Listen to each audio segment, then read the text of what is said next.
Tonight, an undocumented immigrant is telling all about the ordeal that cost him 2 months of freedom. He was improperly arrested in San Francisco. Tonight, he's getting a 6-figure apology. Hello and welcome. I'm Elizabeth Cook in for Veronica tonight. Nightbeat's Joe Vazquez spoke to the man and his attorney. Joe, what did they have to say? Yeah, Liz, well, $190,000, but he's not exactly thrilled about it.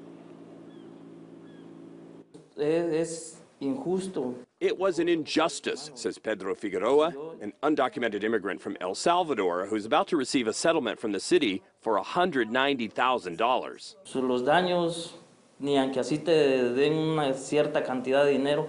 No matter the amount of money, he says, I am scarred for life. Figueroa sued San Francisco, claiming police violated his rights in December of 2015 when they handcuffed him to a bench, even though he had not committed a crime.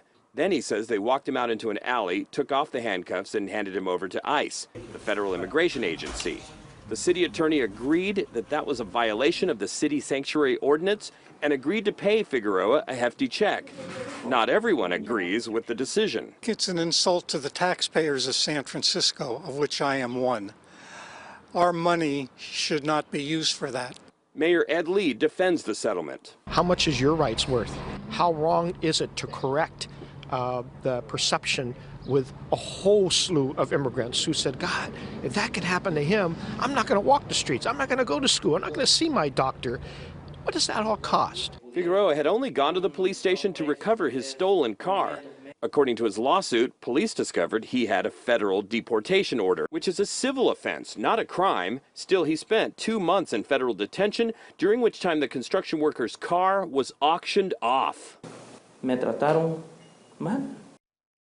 Yeah, he said he was treated badly, and Liz, he said that several times during the news conference. Clearly, he's upset and traumatized by his experience. And Joe, coincidentally, this issue comes up just as lawmakers in Washington are working on immigration legislation that targets San Francisco and other cities like it. Right, the House approved 2 bills today. One of them, Kate's Law, named after Kate Steinle of San Francisco. You may remember police say that she was shot to death by an undocumented homeless man. Kate's Law would raise the maximum prison penalties for immigrants who repeatedly enter the United States illegally. And there's another bill called the No Sanctuary for Criminals Act, and that would require local law enforcement to comply with immigration detainers on deportable people. It would also cut off federal money to sanctuary cities. And Liz, both of those bills are now going to the Senate.